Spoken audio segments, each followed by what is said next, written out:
Ty Spalding, the publisher of CardinalSports.com, providing coverage of Louisville, is our special guest. It's time for our Louisville football preview. This is ACC Nation.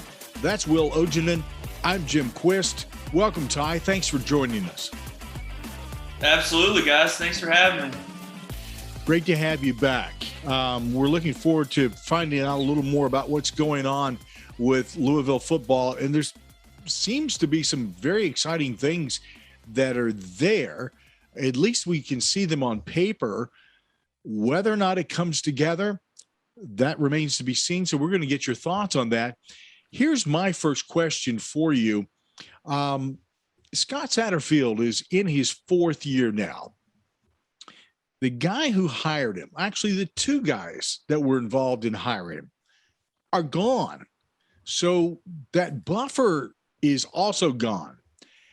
If things don't work out this season for Scott Satterfield, or at least the team, let's say that the record doesn't turn out like we'd like to see it, is he in a precarious situation?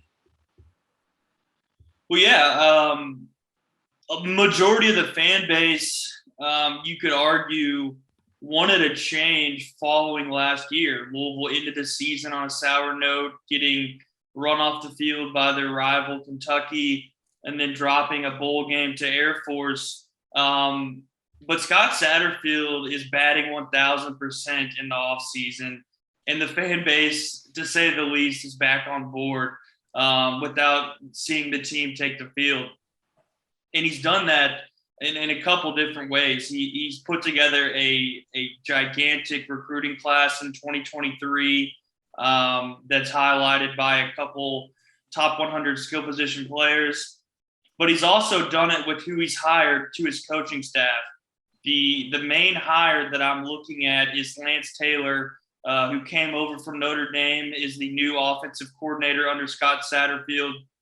That hire has been universally praised by both people locally and nationally. Lance Taylor's hit the ground running, and he's really helped Scott Satterfield get this thing back on track, and it really has this program back with some momentum when it looked like this program was going to be left for dead entering the 2022 season. Out of all the things that you just outlined here, and these are, multitude of questions I know that Will and I both have for you, pick one of those and tell us which one you think has had the most impact. Has it been the new coaches, the transfers, the uptick in recruiting? What is it? And what, and you said, Satterfield is 1,000%, more in line with exciting the fans and everything. But why? Why is that? Why is that? I mean, because, man, he ran down a road where I expected him to be tarred and feathered and run out of Kentucky about a year or two ago. So tell us what you think one of those specific ones that's the most important. To be completely honest, it's the recruiting. As a guy who runs a website centered around recruiting, the buzz around this 2023 class is unbelievable. It's something that we've never seen here. Certainly didn't expect it at this point in time. And when you look at who they have committed, they have Reuben Owens, who's the number one running back in the country, out of Texas. They have Pierce Clarkson, who's a four-star quarterback out of California, and they have DeAndre Moore, who's a four-star wide receiver out of California that chose Louisville over USC and Oklahoma. So the recruiting just completely gave this staff a shot in the arm. It gave this fan base something to rally behind. And the recruiting momentum has seemingly carried over to this team. So I think you'll see more people buying season tickets just because of the excitement and the buzz around this recruiting class. So if you look at it from that perspective, I think some of the momentum on the recruiting trail will carry over to the fan base and will carry over to some of the home games this year. I want to break down the team here in just a second, but I want to kind of continue on this recruiting trend. This is you've talked about how they've done so well so far. I think Rivals has them ranked 20th overall. And you talked about they've gotten guys from Texas, California. They're doing a lot of national recruiting. What is kind of how has this shift in philosophy, I guess you could say, been able to work so well? Well, it all starts with quarterbacks coach Pete Thomas. He's a guy that's originally from California, and he's been building relationships and a pipeline out west for several years now.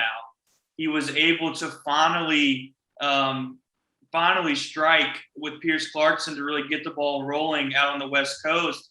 And Pierce Clarkson has really taken the bull by the horns and said, hey, we're going to make Louisville into a cool place to go. We're going to make it into a place that top players want to come play at.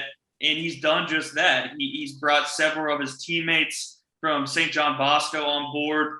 Reuben Owens is from Texas, but he's played on some 7-on-7 teams with Pierce Clarkson. So it really all started with Pete Thomas developing a relationship with the Clarksons. Steve Clarkson's very big in the football world, especially on the Adidas side of things. So it's really all started with Pete Thomas, the quarterbacks coach, going out west, building a pipeline there. And really, his work has paid off in that regard. This has been several years in the making. A lot of these guys visited. Pierce Clarkson visited last year. And really, that's the guy that got this class going. And really, Louisville's just expanded their recruiting grounds. They've moved west. They've moved to the Midwest. They still obviously recruit down in the Southeast, Georgia, Florida. But really, it's been the West Coast trend that's really got things going for Louisville.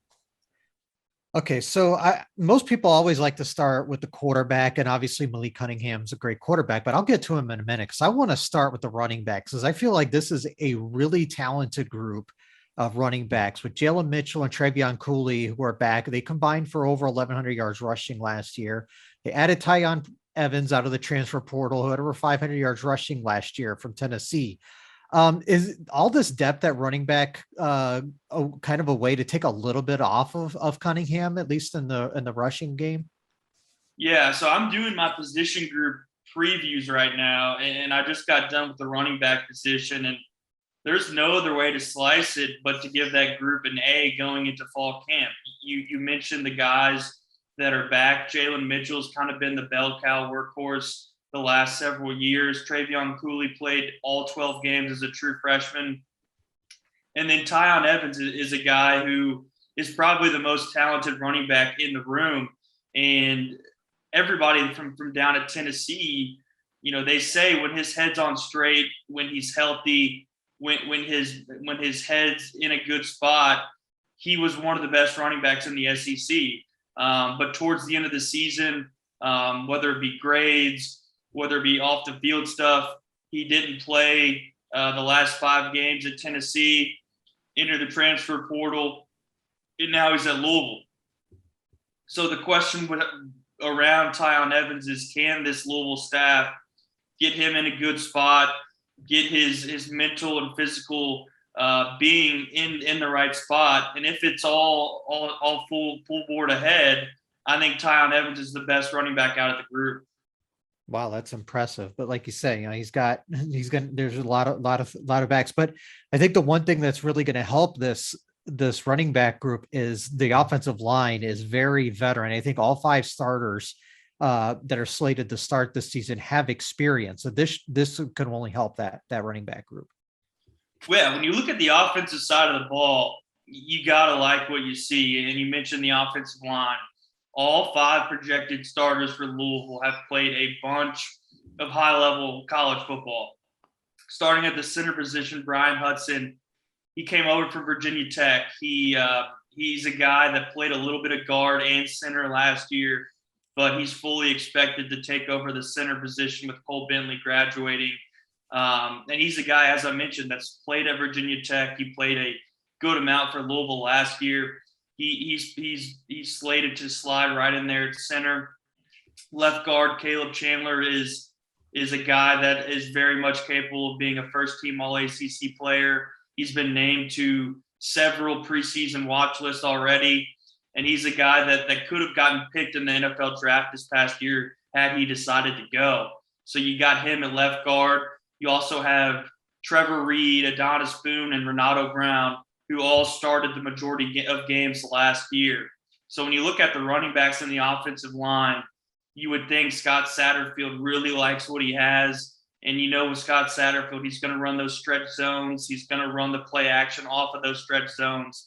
So when you look at who he has at running back and on the offensive line, you've got to like what you have if you're Louisville's coach, and especially a coach that likes to run the football.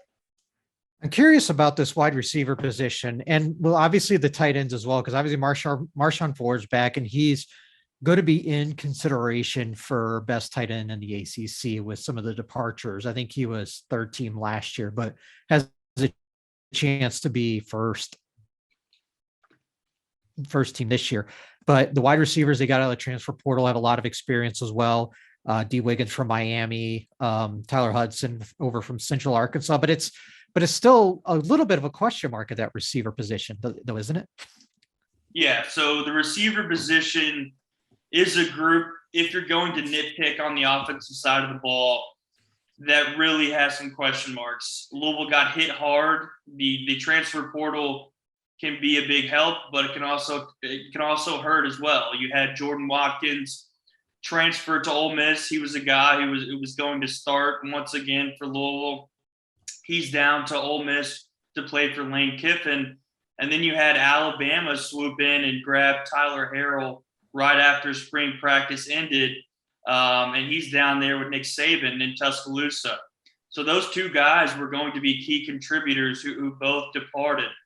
Now, if you want to look at who Louisville has, one of the guys you mentioned, Tyler Hudson, I've never seen a kid from the FCS level generate this amount of hype coming into a season. I mean, the spring practices, the players that you interview, they don't go long before they mention Tyler Hudson. Malik Cunningham at ACC kickoff said he was a gift from God. That's a quote from Malik Cunningham. He said they've been getting up at 6 a.m. and running routes and developing a chemistry. I think he's a guy that's going to lead Louisville in receiving. I think that's a safe bet. You mentioned Dee Wiggins from Miami. He's a guy that's a veteran. He's played a lot of football. But there's another guy who I think is going to be a big playmaker for Louisville, and that's Braden Smith. He usually plays in the slot. He went down with an ACL injury last year early in the season. He was off to a great start. He is fully recovered from that and will be back in the rotation for Louisville.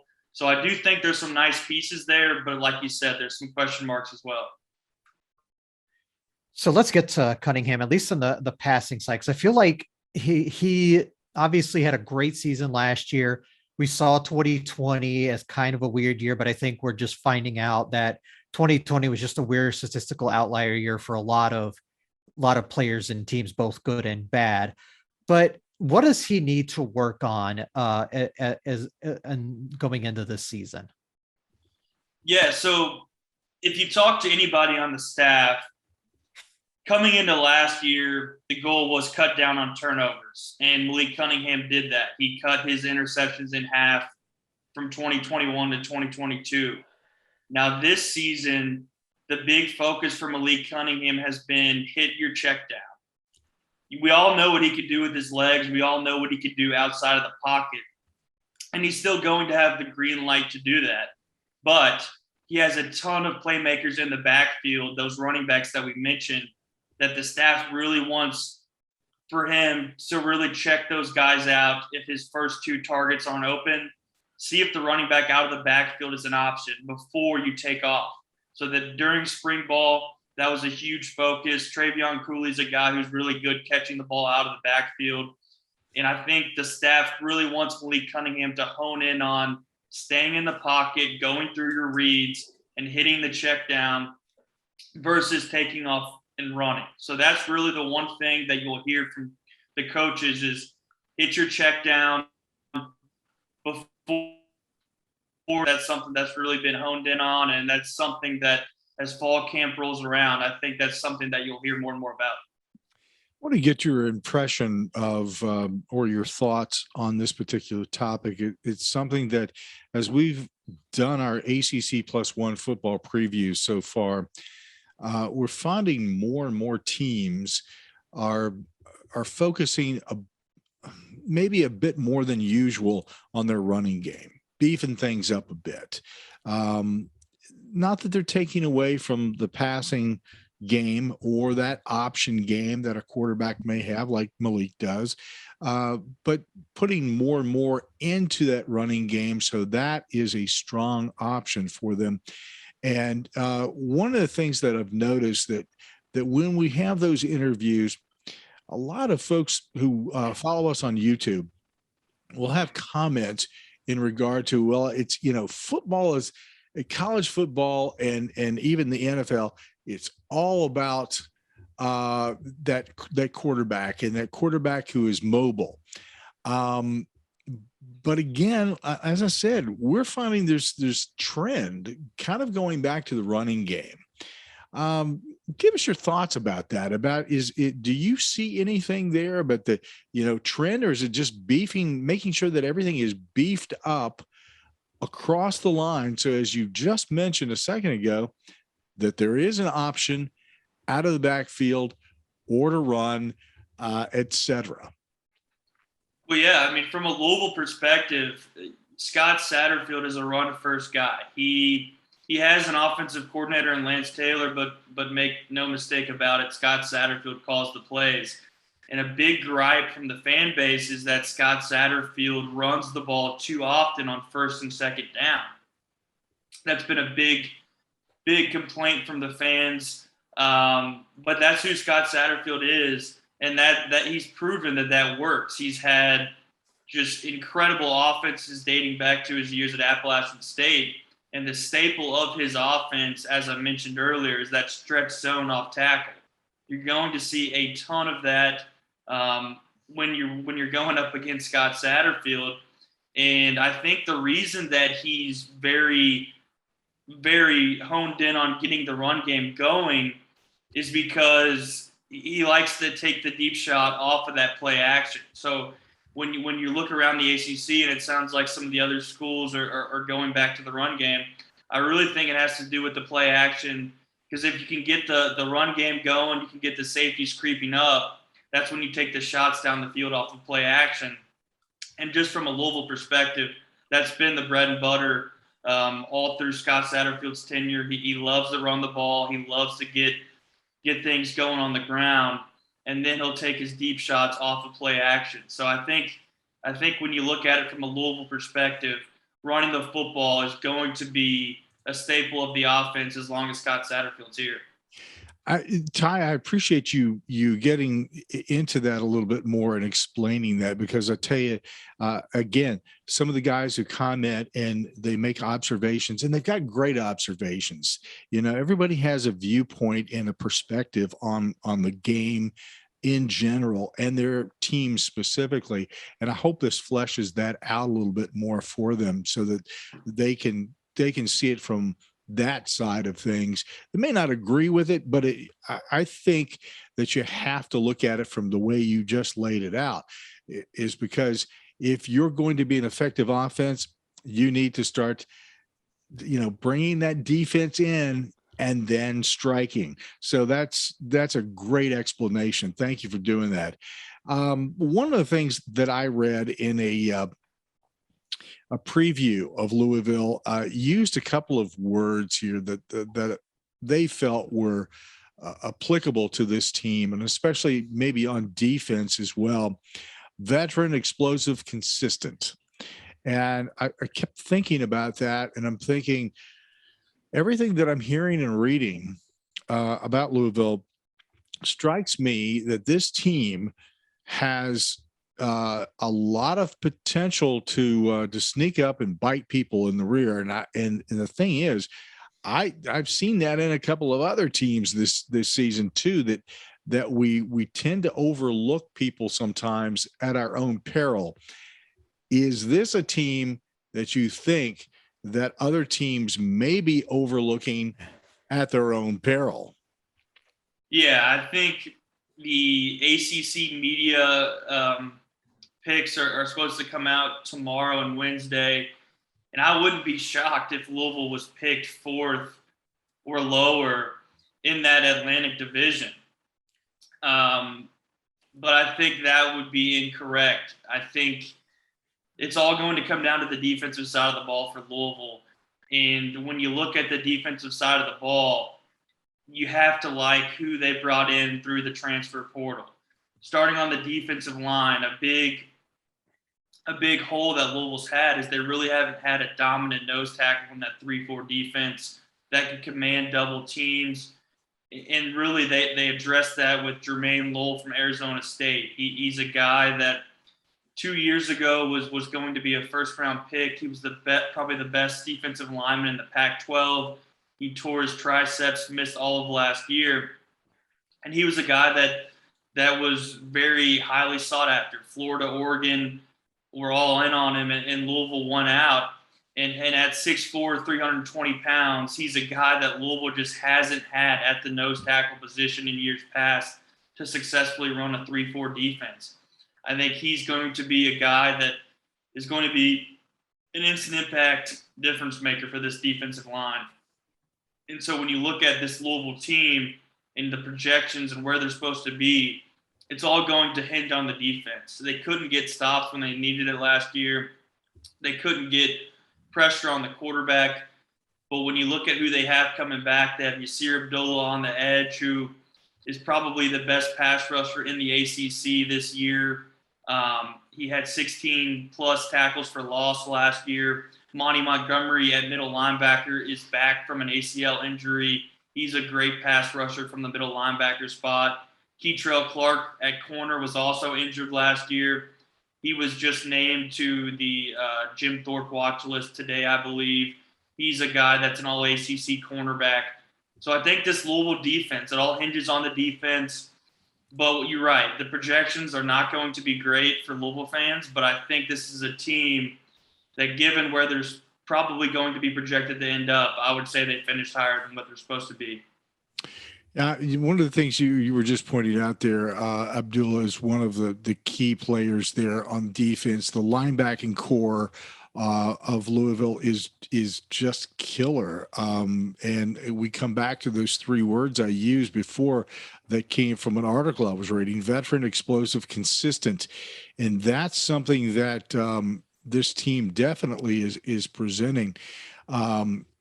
Let's jump in a little bit more into the offensive line. You talked about nose tackle, but let's look at everybody else that's on that line, because I know there's a lot of transfers there, and then I'll let Will take it and run from there.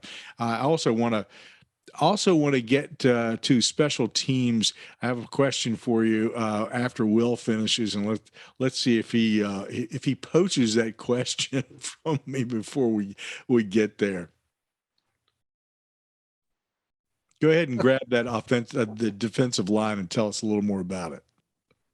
Yeah. Okay. So, like you said, you picked up Jermaine Lowell out of the portal. I think that's a real nice addition. But somebody I think out of that defensive line that I think is going to step up and potentially have a big year is Ashton Golotti. He was a freshman last year, had in a reserve role, but still had 4 sacks. And, with the more playing time, I feel like those numbers can go up this year. So I think this defensive line actually could be, pretty solid this year. Yeah. I mean, Ashton Giladi is a guy who just blew freshman year expectations out of the water last year. He has put on 20 to 25 pounds throughout the offseason. He's up to 270, 275 now. And he's a guy that is going to have a lot on his shoulders this year. Yasir Abdullah needs some help. He needs some of these other guys to help him rush the passer. And Ashton Giladi is the guy that you've got to look at as someone that can create havoc and get to the quarterback. He was a true freshman last year. He's improved his body, his physical stature. He's much bigger this year. He's much faster this year. So I think if he could take a step forward, that would lift a lot of pressure off Yasir Abdullah. And then on the other end, you have Yaya Diyabi. He was a JUCO transfer that has all the physical tools, and he just hasn't put it together. But he looks the part.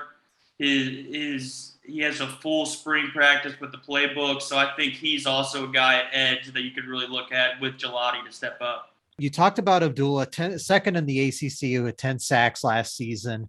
Obviously a huge playmaker and very under the radar just because Louisville doesn't have a great defense, but they really helped out in the portal as well, picking up Momo Sanogo from Ole Miss, Nicario Harper. It was a first team, who was the all FCS at Jacksonville State. So when you talked about it a moment ago, just the way they crushed the portal, this is a position group that they really needed to help. And it feels like they've really done a good job there.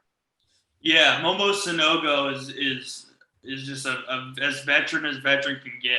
Coming over from Ole Miss, he's a guy that 2-3 years ago was starting every game. He kind of fell out of the rotation at Ole Miss and landed at Louisville. And I think the duo of him and Monty Montgomery is very underrated. Monty Montgomery is a guy who is great at rushing the passer, but he's just a good linebacker in general. Momo Sanogo, a guy, as I mentioned, he's played a ton of football in the SEC. And then you have at the guard spot, that's kind of Louisville's hybrid safety linebacker role that they have. There's a couple guys vying for that spot. Marvin Dallas and Ben Perry are probably the more likely starters there. So I think you feel good about Sanogo, Montgomery, and Abdullah for sure at those three linebacker spots. But the thing for Louisville is they need to establish some depth there. I think their starters are good to win enough games in the ACC, but they've got to establish some depth behind those guys. And speaking of depth, that's something they really did a good job of adding to in the portal out of the secondary. You mentioned Keitrell Clark back. You get Kendarick Duncan back, who was third on the team in tackles as a safety. Sometimes that's good, sometimes that's bad. But again, the portal, you picked up Quincy Riley from Middle Tennessee, MJ Griffin from Temple, Jalen Alexander from Duke. So it really affords this team to not only, to be a little more aggressive, I would say, just with that depth. Yeah, so aggressive, what Louisville's going to do with the aggressive piece, I think you're going to see Louisville play a lot more man-to-man in the secondary than they did last year. And you can't play man-to-man unless you have cornerbacks that can cover. And Louisville added cornerbacks through the portal that can do that. Keitrell Clark, we know him. Quincy Riley, I think, is going to be a shoe-in starter at the cornerback position. He's a guy that was really, really good at Middle Tennessee State. And then Jarvis Brownlee is a guy that hasn't really been mentioned, but he came over from Florida State, and he could also make a big impact in the secondary. So when you say aggressive for this Louisville defense, I think you're going to see more cover zero, more man-to-man, and less prevent, as Louisville did last year, just because they didn't have good enough cornerbacks that could cover man-to-man. So I think this defense is going to look a lot different from their scheme perspective. I think they're going to play a lot more man-to-man. I think they're going to blitz a lot more. And I think they're going to really test who they have in the secondary to see if they can hold up in one-on-one matchups. Now let's talk about, and I'm glad, Will, that you didn't poach my question. No, I intentionally left it for you. That was nice of you. Ty, talk to me about what's the remedy for the kicking game? Yeah, I mean, you can talk about ifs and what if this, but Louisville last year, if they had a reliable field goal kicker, they may have won 2 or 3 more games. Obviously, that's hearsay at this point, but they just could not find James Turner. They couldn't get him in a group. He really, really struggled last year. And it was a big surprise that he struggled, because in his first year as the starting kicker, he was pretty reliable. He just couldn't find his rhythm last year. And I think heading into fall camp, there's going to be a position battle there between Brock Travelstead and James Turner. And I think, as you mentioned, that really cost Louisville last year. I think they probably win at least one more game with a field goal kicker that could be relied on. But as we saw, special teams is really important, and Louisville fans know that all too well. Just how they lost games last year through special teams. So that's going to be a position battle that may not be talked about, but it's going to be one that Louisville fans in particular are going to be watching. I can imagine when you lose 4 games by 6 or fewer points. That's a hard one to swallow, and especially if you're having problems with your kicking game, it's certainly tough. By no means of the imagination is that something that's underrated by the fans, as you say. Hey, you can take ACC Nation with you by subscribing to our podcast on your favorite platform. Worldwide listeners on ACC Nation Radio, be sure to subscribe as well. You can catch us on YouTube at ACC Nation.